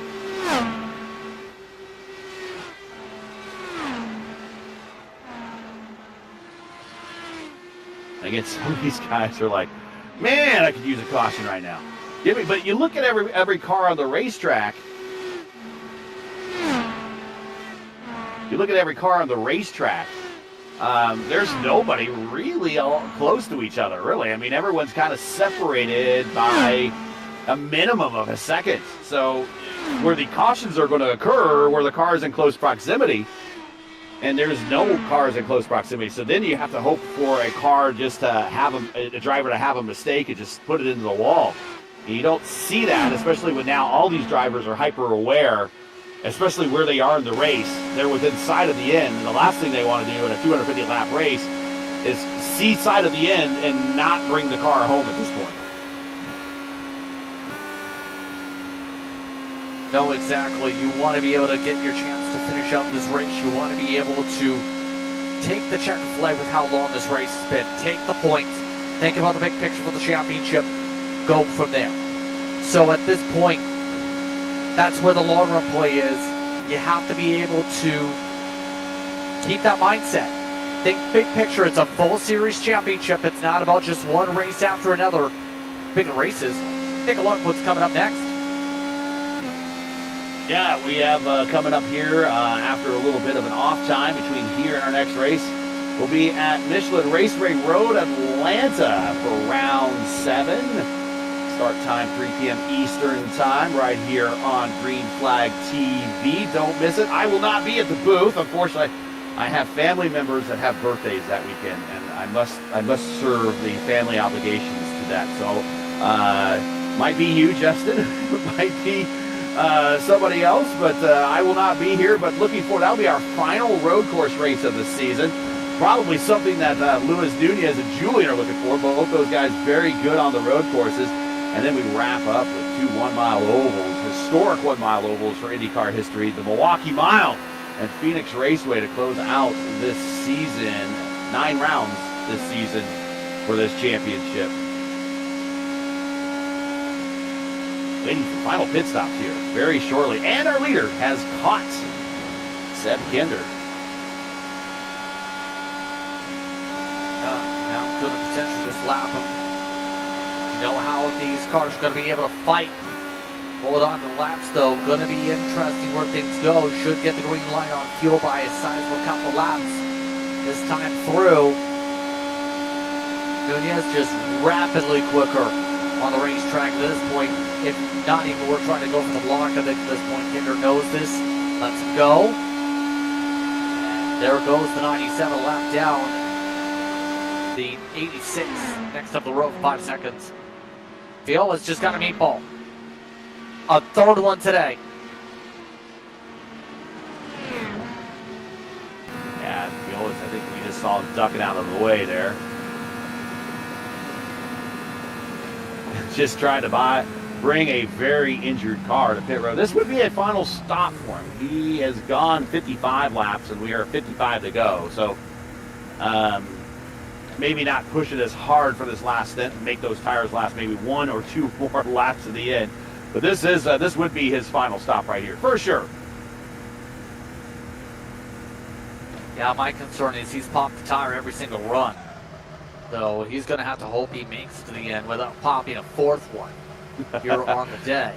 He will argue he's consistent. I mean, kinda. Not in a good way. Someone is coming down pit road too, so the window is open. Yep. So what's going in without tire warning, 53 laps in. Will be his final stop, second in points. trying to gain some ground on Clindy, and Clindy right now ahead of him by significant positions on the racetrack, but still a good race for Caustic. A decent finish here. Nunez still with the sizable advantage. All out we follow Glad Machine. Crocker in the draft, going all the way down to the white line. Actually about a half a car length off the bottom, right behind Saucier. There's a battle for position. Big push up the racetrack. Washes up to the wall. And right back down to the bottom. About a half car width off the bottom. Falling right in the treads. Big push out to the wall. Flip one of the dog legs. Here's the second dog leg. And now a big gain.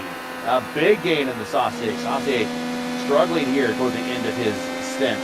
Big run down the backstretch. Here it comes. We're going to have a tip for the pass to the inside. Here, Crowe decided to fade a little bit, but Crocker got there before he could really get the fade going, and Crocker clears him, gets the position, and move Crocker up one more position with Team Watson and James Watson on pit road. Final stop complete. Done. And it looks like we have more meatballs flying out. Santos. Santos with a meatball. Will be his final stop. Coming to pit road right now on the apron. That one looks to be scheduled this time. Having to come on down. No issues on the peel in. The money stop. Glenworth is going deeper. Julian coming in too.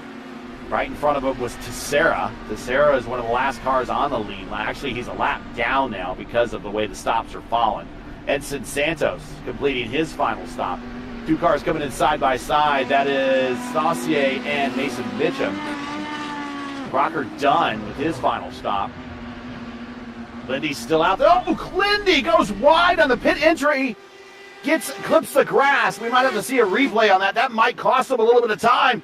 But he got squirrely under braking, but he does hit his marks. Let's watch this again. Yeah, will we get a black flag from that? No black flag. He got lucky. The reason I think that happened, his tires started cording as he hit the brake.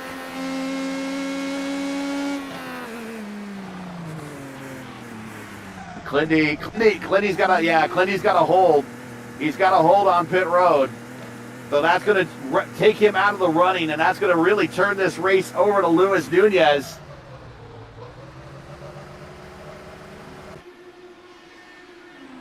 I don't see a black flag for him, but he is a hold on pit road. I'd say pit entry has to be at that point for it to be that long of a hold, and that is detrimental. And that half race championship buffer may get eviscerated here, depending on what happens, or at least closed up a significant bit compared to the Fury Sim Sport Machine at Caustic. Wow, he's at 48.5 on pit road, and that makes total sense because that's a 40-second hold plus his pit stop. So that makes sense. So that is, it again goes back to Scott Dixon a couple years ago at the Indy 500. He was among the leaders, dominated for a good portion of the race, and then comes down pit road for his final stop and speeds. And it can happen to the best. The guy second all time in IndyCar wins makes a little mistake, and it cost him his second Indy 500. And today, Clindy, it cost him a win here at Texas by just hitting pit road and getting a unsafe pit entry, and that's what the 40-second hold was. And now Nunez, Clindy gets a purple lap. He's driving with a little red right now, but Nunez has himself a 7-second lead over Julian Altena, a 10-second lead over Edson Santos. Is your leader with 43 to go, and not a soul is challenging him right now. This is perfect for the way Nunez wanted this race to go at this rate. Just have to hope it stays green as we follow along with some of these drivers as they zip around. That's going to be the major thing. Will we stay green? Will drivers prevent mistakes here? And it's been a race that's trending green. We've only had the one incident really the entire day, Gary, which is a surprising thing for a track we were expecting to be hard to drive and hard on tires at. And that was basically from a driver having tire issues down the back straightaway in a wrong spot and hit the wall. Outside of that, everyone else has not really forced too many major issues here, and it's been clean racing all day. These guys have done a great job. The lone incident was Vitor Guilherme and Dan Inch. Dan just kind of was collected, but it was Vitor kind of washing up into the wall, our pole sitter, and took out Inch. But we have, that's it. That is the only caution, and these guys have had their hands full. And a race that's 50 laps longer than what we normally run here. It used to be 200-lap races. We're doing 250 today. Luis Nunez, your leader. And once again, if you're just joining us, you are watching Velocity Online Racing and Green Flag TV coverage of round 6 of 9 of the VOR IndyCar Series, coming to you from Texas for the 9th running of the Texas 375, presented by Lovern's Inc. We're currently your defending series champion, Luis Nunez, on a partial schedule, but still, he's going to make some hay in the standings with a big dub today. But we're still a ways away from that. I can't give it to him. But he currently leads with 39 laps to go. Make sure to smash the like button, subscribe to the channel so you'll miss out on the next race. The next race for us, as mentioned, will be Saturday, October 25th at 3 p.m. Eastern as the series moves to its final road course race of the season at Road Atlanta for the 3rd time in league history. Again, at 3 p.m. Eastern time right here on Green Flag TV. Don't miss it. Today's Texas 375 is brought to you by Lovern's Incorporated. Lovern's provides professional services in renovation, remodeling, painting, and mold removal for government, commercial, and residential projects. For a quote or to learn more, like them on Facebook or visit their website at lovernsinc.com. Hopefully everything you need is in the description, but lovernsinc.com will get you everything you need. And they are the presenting sponsor today. I want to thank them once again for being a big supporter of Velocity Online Racing IndyCar Series. 37 to go at Texas, into the closing stanza here on a race that's been very long and very difficult for all these drivers. It has been, and keep in mind, these are the various races coming up on the network on screen here too.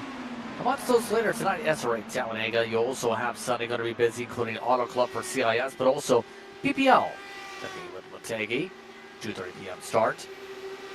A lot of racing going on throughout the week. Also Tuesday through Thursday, a busy weekend coming through. Lots of action coming up on Green Flag TV. It's going to be an interesting time, especially if you like ARCA cars. The next few days, to say the very least. See how things fare out with some of the Speedway machines in stock car competition. But Parker Jr., he's trying to defend Saucier. Saucier's like, you gave me room. I'm just going to send it right on down there. Yep, just forced the issue yet again. Got the crowbar out.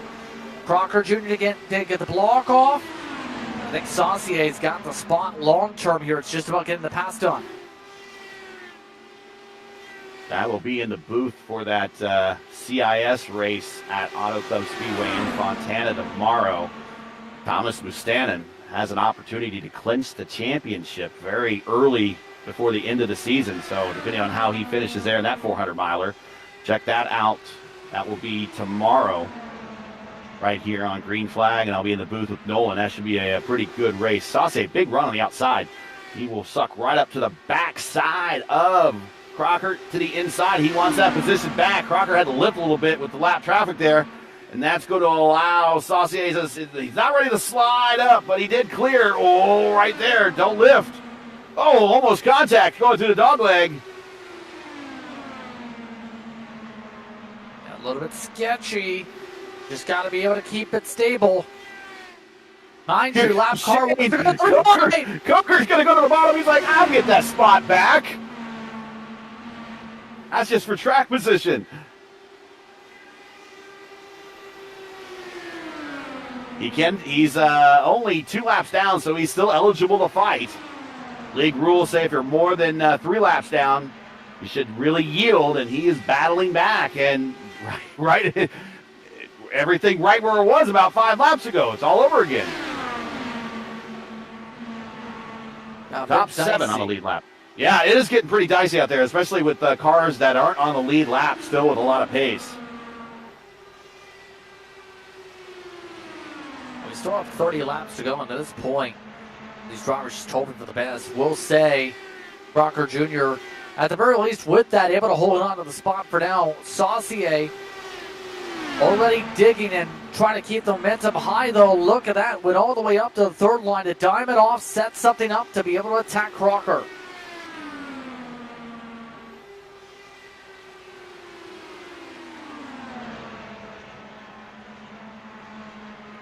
Going back to that battle, that's the absolute closest battle in the race course. Everyone else is kind of separated by a little bit of a buffer, although Watson and Solwich, they're starting to get a little close, but nothing compared to this battle right here.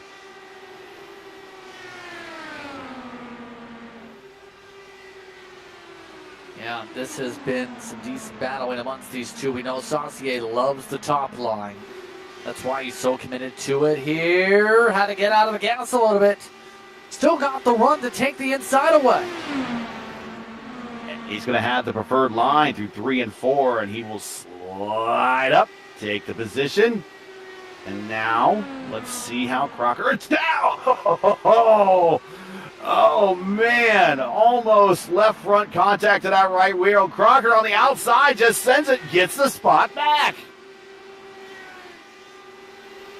Yeah, and still good defense in the closest battle of the racetrack. Saucier has got to be feeling a little bit frustrated. Has built up the run 2-3 different times now. Each time has been denied for his attempt to make said passes so far here tonight. Looks like he's going to just try and recoil it up, go back to his happy place, get the clean air, see if he can push forward. The happy place is the Lawson line. The top of turns 1 and 2. But he goes right to the bottom at 3 and 4 right there. 26 to go, and these tires, now it's going to be one of these things. If we get a late caution, everybody's coming to pit road to get a new set of tires. 22 laps, 23 laps, 27 laps for a lot of these drivers on this current stint. Luis Nunez, 23 laps. Altena, 23. Santos, 24. Kosick Solwedge, 28 laps now into the stint. Watson, Marshall, Crocker here, actually. He's at 23. Watson at 26. Saucier at 23. As Saucier on the high side into 1 and 2. He's trying to make hay up there, but the bottom side starting to come in with these worn tires. Yeah, got it, our cut. Yet again, forces the inside. I think this time, though, Saucier may get the advantage. Oh, Crocker nearly hit him. Don't go anywhere, folks. This is where the caution might happen right here. These guys are doing a real good job at keeping it off one another. And look at the extra room they're giving on corner exit.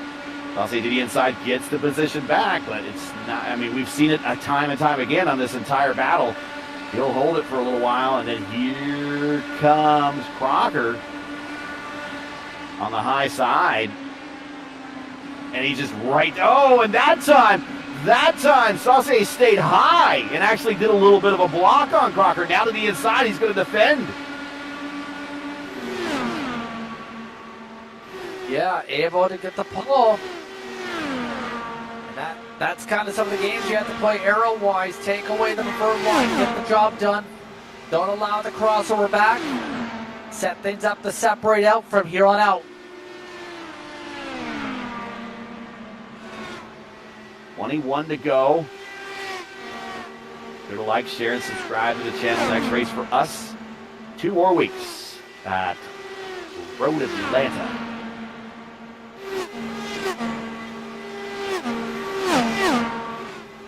And Luis Nunez not too far really behind this battle with Crocker and Saucier. Nunez, you might just actually see him in the distance coming off the corner. Actually, we're riding with him here now. Those little dots just in front of him, those are the guys that are battling for position that we were just watching. Nunez 2.5 seconds behind Marshall as one of them just blinked out. Nunez looking to put a couple more cars a lap down. Right now, top 7 on the lead lap with 19 to go. I think Nunez not concerned if there's any technical issues in front. He's just concerned on will they keep it green, be able to race it on out here. He's been able to dominate the long run here tonight, has been fast, has minimized falls to about 7/10 majority of the race. He's just been able to take care of his stuff, Gary, and that's been the key, making sure you can survive long run, and that has been the critical part to Nunez's race here in Texas. If he does make it the victory lane, we'll have to ask him what the strategy was to save these tires, because everybody was in the same boat for the first couple of stints. And you know the strategies had to change midway through this race for a lot of teams. Okay, I'm not going to be able to do a hard 60 or a hard 50, but I could maybe do a light 50 and a light 40. So we're talking stint life and a number of laps. So we'll see what he discovered and what he decided he was going to change his strategy to. Last time he pitted lap 203. He's good to go to the end. 17 to go here. Nunez, Altena, Santos, your top 3. Solwich, Watts, and Saucier, your top 6. Remainder of your top 10 is Crocker, Sarah, Kinder, Flindy. That is your top 10.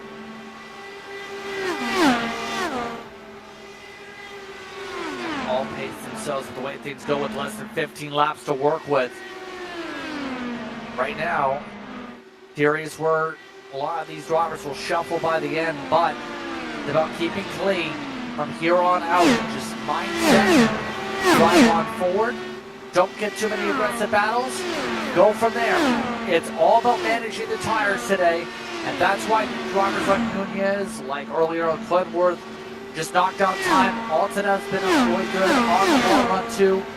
It's been that time of the day where if you know how to take care of your stuff, you get rewarded. That's the way the setup worked.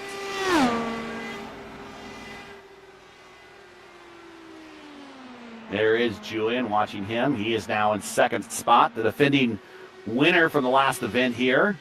Looking at another podium finish. Started 12th, up 10 spots. Edson Santos, he's been up front all day today now. He's been kind of to the back, to the front, to the back, to the front. But now he's in position. Actually, he's not that far behind Julian and reeling him in actually right now. 9/10 of a second for the battle up to second.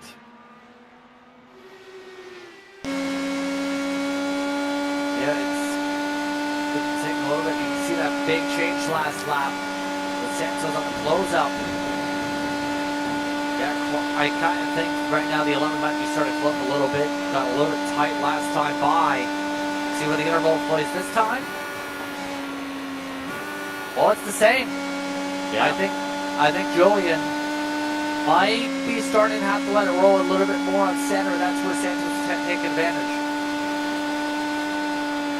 And it's possible Julian pays attention to that stuff, or if he has someone from his team paying attention, he might have just said, okay, he's within a second now, so go ahead and start pushing a little bit more.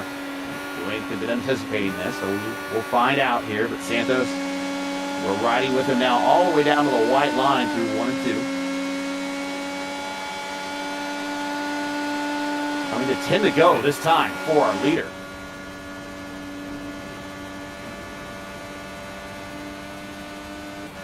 Our leader is in the middle of some lap traffic as well. In fact, he has reached Marshall Crocker, who is 7th on the racetrack. We're riding with Edson Santos, trying to run down Julian. Julian's preferring to run the high line in that sequence. So the air groups that we talked about closing up together. Right now, the Northern Nightmare Motorsports machine about to fall a lap down. Nunez getting blocked off a little bit. Going to have to fight it.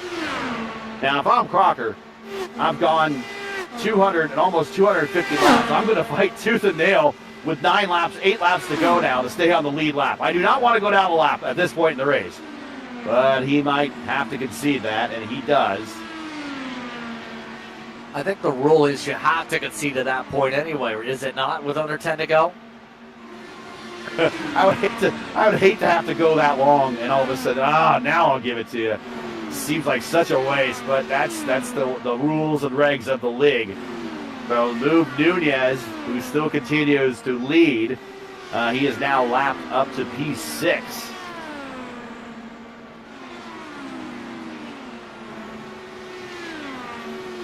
Seven to go.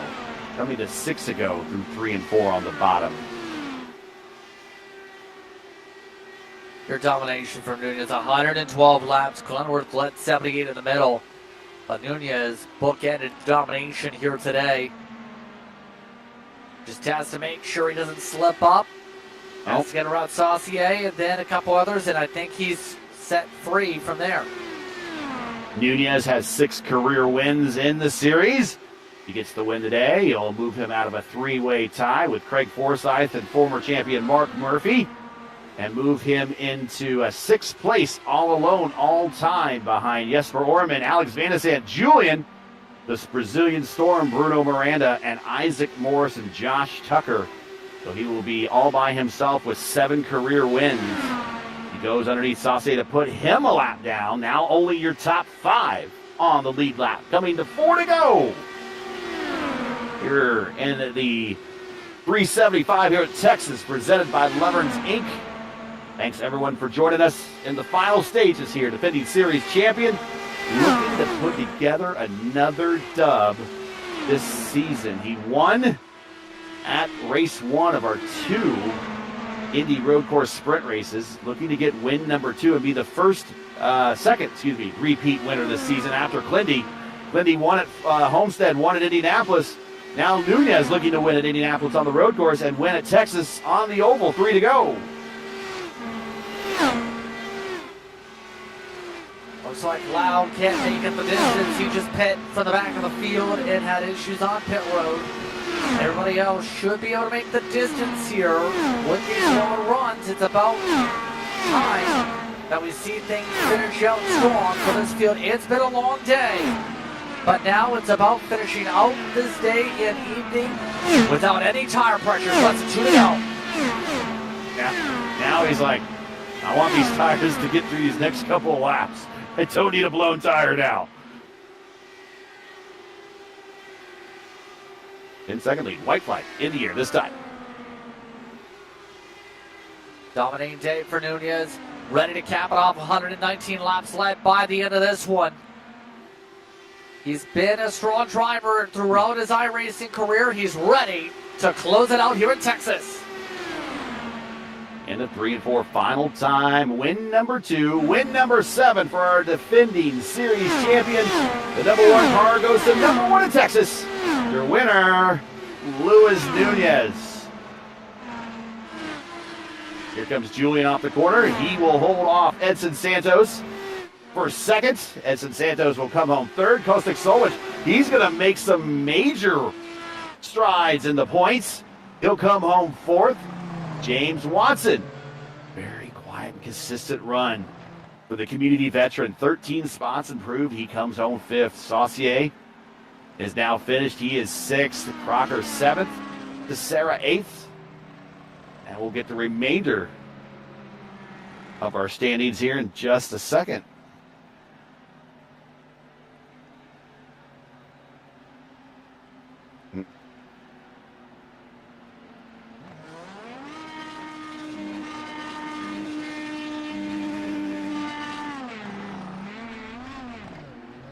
All the way to the grass. That's not where you usually burn out with this type of car.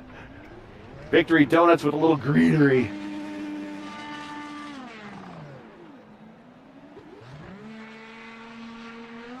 Come on, Lewis. You gotta make Zanardi proud here. Come on now. And here are your results here from the Texas 375 presented by Lovern's Inc. The sky shot over the Metroplex. Luis Nunez with the win. June L10 a second. Santos third. Solwich fourth. And James watching your top five. Then we got Saucier, Crocker, DeSera, Kinder, and Clindy. Clindy, despite a bad race with a mistake on pit road, still brings home a top 10. We'll see how bad the points difference is with his 10th place finish, but it's top 10 nevertheless. Fiolis Bit of an adventuresome race for him. 11th, Coker in 12th, Dufresne in 13th, Mason Mitchum in the Rocket Pop Machine in 14th, Christensen in 44, Nation representing in 15th spot. Then we have Hatsuma, Van Gaspel, Law, Jeremy, and Inch, your top 20. And on the final page, we got Strauss, Brewer, and Jensen, the remainder of this 23-car field here in Texas.